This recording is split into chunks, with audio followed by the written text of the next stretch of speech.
Sir मेरा steel fabrication का business है। एक नॉर्मल जैसे स्टील फैब्रिकेशन की शॉप होती है, ऐसे मेरे पिताजी की शॉप थी। वेल्डिंग की शॉप आप बोल सकते हैं। तो उस शॉप में सर मैंने धीरे धीरे विजिटिंग कार्ड डिस्ट्रीब्यूट करके अपनी धीरे धीरे मार्केट बनाई, जो नॉर्मल तरीके से एक नॉर्मल रिटेल मार्केटिंग करके जो भी हम अपना बिजनेस स्टैंड कर सकते हैं, वो बेसिक तरीके से मैंने चीज़ें की। और एक शॉप से सर आज मेरे पास 4 शॉप है। एक शॉप हमारी सेल्फ ओन्ड है, बाकी सारी रेंटेड है।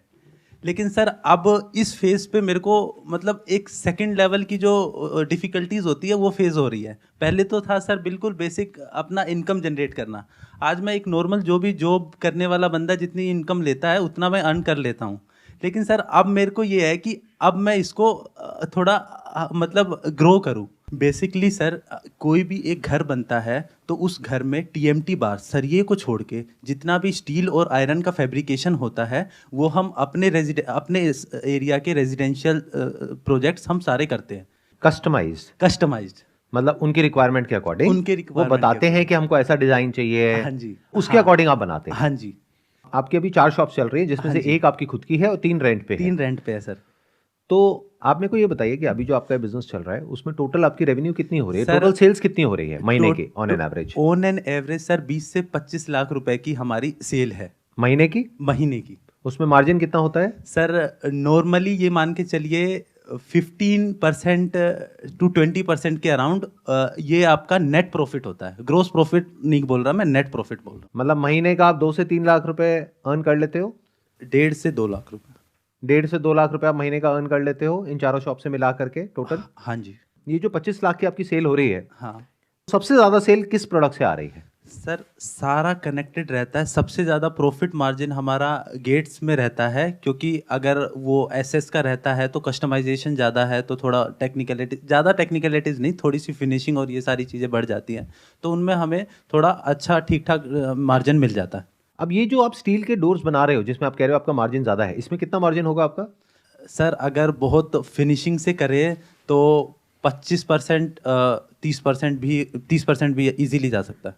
और इसमें मैट फिनिश होती है, ग्लॉसी होता है, तरह तरह का होता है, पीवीडी कोटिंग होती है, और एसएस की भी अलग अलग क्वालिटीज हाँ, होती हैं। आजकल तो एलईडी प्रोफाइल्स ला रही है, अगर कुछ टेक्निकल उसमें ऐड ऑन करे तो और अच्छा बेच सकते हैं। एल्यूमिनियम लूवर्स आ रहे हैं, डब्ल्यूपीसी लूवर्स आ रहे हैं। मतलब मैं मार्केट रिसर्च भी करता रहता हूँ। हमसे फील्ड से रिलेटेड जितनी मार्केट्स है, पहाड़गंज, मायापुरी, चावड़ी बाजार, लुधियाना, मतलब जब भी टाइम मिलता है मैं जाता रहता हूँ। एग्जीबिशंस होते हैं प्रगति मैदान में, इंटीरियर आर्किटेक्चर से रिलेटेड अपना टाइम निकाल के मैं जाता रहता हूँ। और आप वहां जाकर के देखते हो कि क्या नया हो रहा क्या है। मार्केट जैसे में हो आपने रहा है। एलईडी बताया, एलईडी में हाँ। एग्जैक्टली क्या कर रहे हैं डोर सर में? लोग क्या कर रहे हैं, जैसे गेट बनाया, गेट के बॉर्डर पे एलईडी प्रोफाइल लाइट होती है। प्रोफाइल लाइट्स को अगर हम बॉर्डर पे लगा दे और उसकी प्रॉपर फिनिशिंग से, तो सर वो बहुत अच्छा लुक देगा। और एक तरह का कोव बन जाएगा। हाँ, एक उस कोव बन कोव के जाएगा। अंदर वो लाइट लग जाएगी। बिल्कुल बिल्कुल। और क्या आप ऐसा कुछ कर सकते हैं कि जो आप डोर बना रहे हैं उसमें आप कस्टमाइजेशन तो कर ही रहे हैं, हाँ जी। क्या उसमें सामने वाले का जो नाम है, जैसे हाँ। उसका सरनेम होता है हर एक का, हाँ, वो लिख सकते हैं? बिल्कुल आराम से। लेजर सीएनसी लेजर कटिंग होती है, पीवीडी कोटिंग करा के हम पीवीडी कोटिंग या फिर नॉर्मल मेटल शीट पे हम लेजर कटिंग करा के उनका नाम उस पर डाल सकते हैं। बट क्या अभी डालते हैं, नहीं डालते हैं? अभी नहीं डालते सर। अभी तक तो सारे आपने पॉजिटिव चीजें सुनी है, जो ड्रॉबैक्स है, लिमिटेशंस है, वो मैंने अभी डिस्कस नहीं की है। वो मैं आपको बताता हूँ क्या होगी, क्योंकि ये जो लाइन आप जिसकी आप बात कर रहे हो ये बहुत कॉम्पिटिटिव है। आप अकेले नहीं हो। अगर किसी को भी अपने घर में ऐसा कुछ करवाना है तो वो 4 जगह फोन करेगा, बिल्कुल, फिर उसमें से हर एक से नेगोशिएट करेगा, फिर देखेगा मेरे को कहाँ से बनवाना है, कहाँ से नहीं बनवाना। बिल्कुल राइट। माइनस ये है सर कि अगर मैं इस काम को स्केल करता हूँ तो सर प्रोडक्शन मैनेज करना एक डिफिकल्ट टास्क हो जाता है, क्योंकि स्क्रैप भी है और इन्वेंट्री मैनेज करना भी है। और उसके बाद जो हमारे वर्कर्स है सर वो बहुत अनऑर्गेनाइज्ड है। ऐसा कोई ठेकेदार नहीं है जो हमें वर्कर प्रोवाइड कर सके। आप जो इतना काम कर रहे हैं 25 लाख का, हाँ। तो कोई तो कर ही रहा होगा। तो सर आप आउटसोर्स पिछले- करते हैं, मतलब आप किसी और से कराते हैं, आप खुद करते हैं? पिछले 3 साल में मैंने 100 मिस्त्री हेल्पर जो है बदल चुका हूँ। अभी भी मेरे पास 15-20 बंदे काम कर रहे हैं, लेकिन 100 बदल चुका हूँ। और अब मेरे को ये भी आज भी कंफर्म नहीं है, जो मेरे पास आज 15 बंदे हैं, 6 महीने बाद अलग 15 बंदे होंगे। तो लोग आपको क्यों छोड़ रहे हैं? सर छोड़ने का रीज़न ये है कि जो सैलरीज उनको पे करते हैं, कोई 500 रुपये एक्स्ट्रा दे देता है तो वो वहाँ चले जाते हैं। तो अभी आपके पास कितने लोग काम कर रहे हैं? 15 लोग? अभी मेरे पास 15 लोग काम कर रहे हैं। पिछले 2-3 साल में 100 लोग छोड़ करके जा चुके हैं। 100 लोग चेंज हो चुके हैं। आज ये 15 कर रहे हैं, कल नए 5 आ गए, पुराने में से 3 चले गए, 5 चले गए, इस तरीके से। देखो मैं आपको बताता हूँ आपके बिजनेस में क्या क्या प्रॉब्लम्स नज़र आ रही हैं जिसको कि आपको सॉल्व करना होगा अगर आप एक्चुअल में थोड़ा और बड़े लेवल पे जाना चाहते हैं तो। नंबर वन इज़ ये जो एट्रिशन रेट है आपका वो बहुत ज़्यादा है। एट्रिशन रेट का मतलब होता है कि जो लोग छोड़ करके जाते हैं आपको, तो वो कम करना होगा, ये बहुत ज़्यादा है। क्योंकि ये जो इंडस्ट्री जिसमें आप हैं वहाँ पे बहुत ज़्यादा डिफरेंस नहीं है।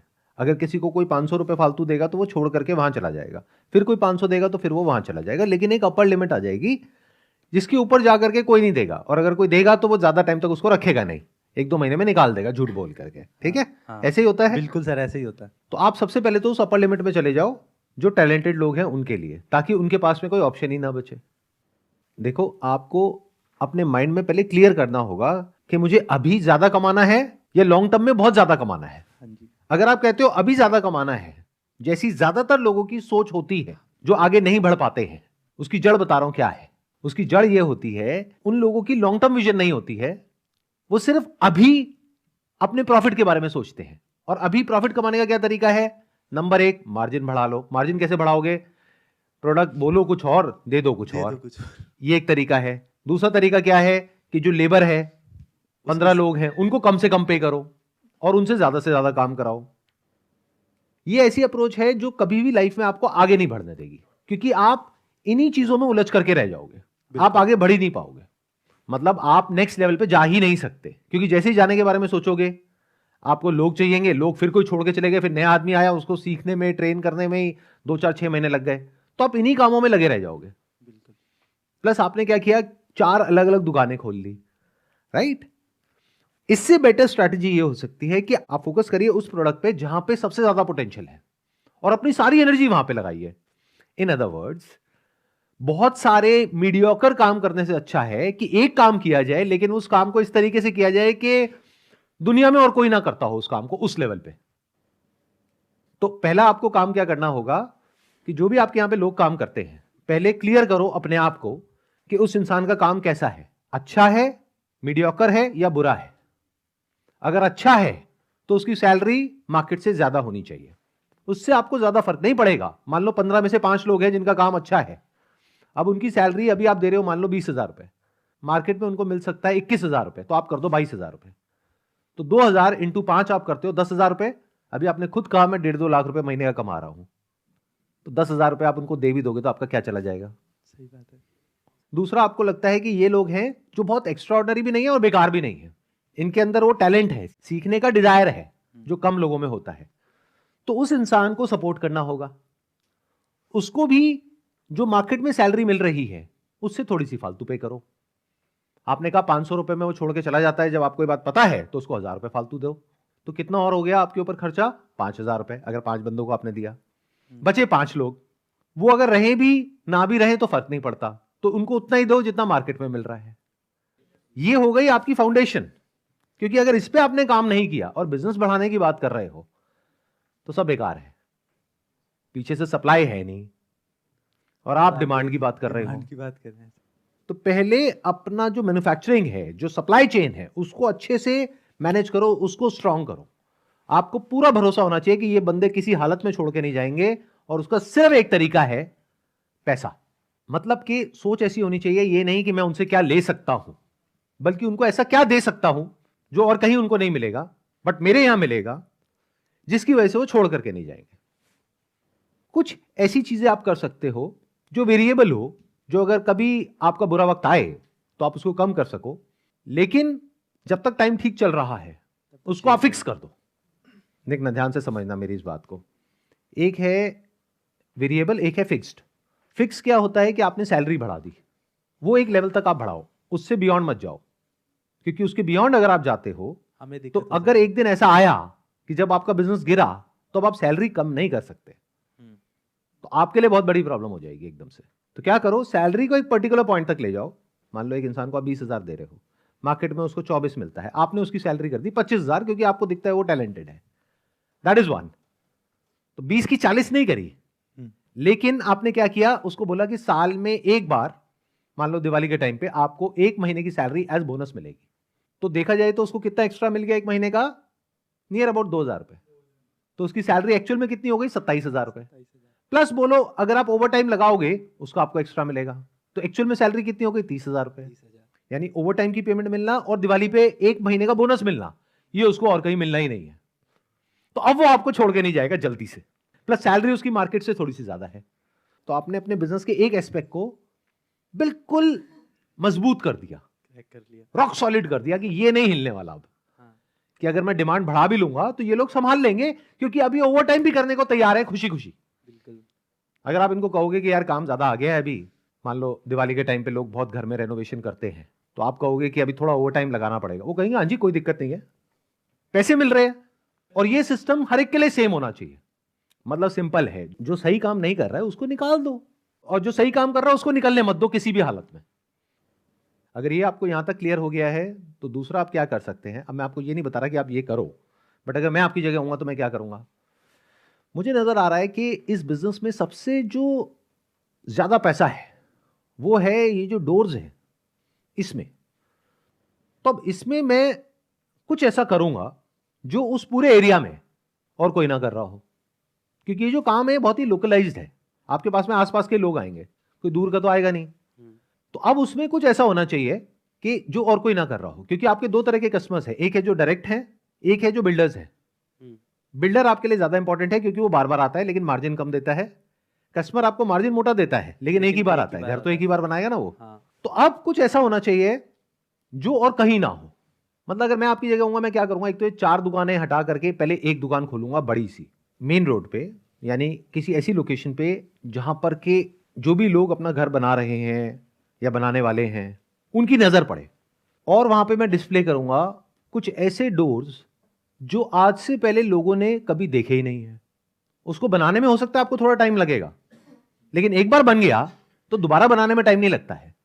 अब इतनी मेहनत और लोग नहीं करेंगे, क्योंकि ज्यादातर लोग क्या होते हैं अपने कंफर्ट जोन में होते हैं, वो वही करते हैं जो 10-20 साल से कर रहे हैं। तो सबसे पहले तो ये अलग हो गया। इसके बेस पे आप एक्स्ट्रा भी चार्ज कर सकते हो, मतलब आपका मार्जिन जो अभी 25-30% है वो बढ़ करके 40 भी हो जाएगा। मतलब मैं क्या करूंगा, एक ऐसी शॉप खोलूंगा जहां पर कि ये प्रोडक्ट जिसमें सबसे ज्यादा पैसा है यानी कि डोर्स, उनको डिस्प्ले करूंगा जिसपे उनका सरनेम लिखा होगा लेजर कटिंग से जो आप बोल रहे हैं, प्लस उसमें एक तरह का कोव होगा जिसमें एलईडी प्रोफाइल लाइट्स होंगी। तो वो अलग से ही दिखेगा जैसे ही कोई इंसान वहां से निकलेगा। और ये जो शॉप होगी वहां पे बाहर में ग्लास लगाऊंगा ताकि वो दिख सके अंदर से रात को। और ये जो डोर्स मैं बनाऊंगा ये नॉर्मल साइज से बड़े साइज के होंगे ताकि दूर से भी दिखे। आप समझ गए, अलग अलग सरनेम लिखा हुआ है, अलग अलग डिजाइन है, एलईडी का काम अलग अलग तरीके से हुआ पड़ा है, स्टील की भी अलग अलग फिनिश है। लेकिन एक नॉर्मल डोर अगर होता है मान लो 7 फुट का, 8 फुट का, ये है 10 फुट का, तो आपको शॉप ऐसी लेनी होगी जहां पे हाइट आपको बड़ी मिले। लेकिन अगर हाइट आपको मिल गई 12 फुट तो मैं इसको 11 फुट का बनाऊंगा। बड़े बड़े डोर, लार्जर देन लाइफ। इससे क्या होगा, अटेंशन ग्रैब होगी लोगों की। लोग कहेंगे भाई ये क्या है, फिर आप उनको एक्सप्लेन करेंगे कि ये एलईडी डोर्स है और इसमें हम 1 साल की वारंटी भी देते हैं आपको। हमेशा दिमाग ऐसे लगाओ कि मैं क्या एक्स्ट्रा कर सकता हूं, ये नहीं कि क्या कम कर सकता हूं। अरे एलईडी की आपकी कॉस्ट कितनी है, कुछ भी नहीं है सर। कुछ भी नहीं है।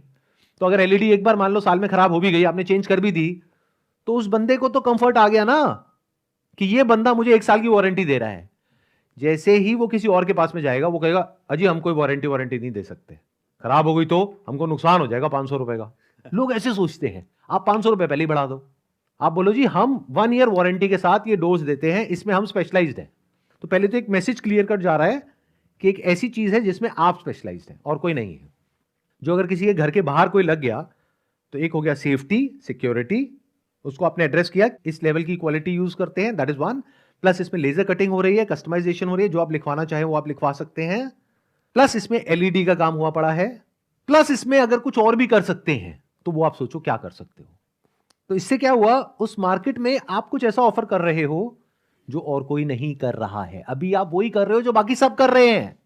इट्स लाइक अ कमोडिटी, आपसे नहीं बनवाएगा किसी और से बनवा लेगा, कुछ भी खास नहीं है। बिल्कुल सर। बट अब आप कुछ ऐसा कर रहे हो जो उस पूरे एरिया में, मान लो 10 किलोमीटर के एरिया में सिर्फ और सिर्फ आप ही कर रहे हो। तो अगर बढ़िया काम करवाना है तो आपके पास आओ, और अगर लोकल काम करवाना है तो किसी और के पास जाओ। अब बढ़िया काम कराओगे तो थोड़े पैसे भी लगेंगे और लोग पैसा देने से पीछे नहीं हटेंगे, स्पेशली जो खुद अपना घर बनवा रहे हैं। तो मार्जिन मोटा हो गया, प्लस आप स्पेशलाइज्ड हो गए एक काम में। अब जब वो एक काम आपसे कराएगा तो एक तो कराएगा नहीं, और भी कराएगा। इससे क्या हुआ, आपने अपनी एक इमेज ऐसी बना ली उसके माइंड में कि हम प्रीमियम सेगमेंट में हैं, हम औरों से बेटर हैं, हम औरों से अलग हैं। तो अब और भी काम जो वो आपसे कराएगा उसके भी पैसे अच्छे देगा, वहां भी मार्जिन बढ़ जाएगा।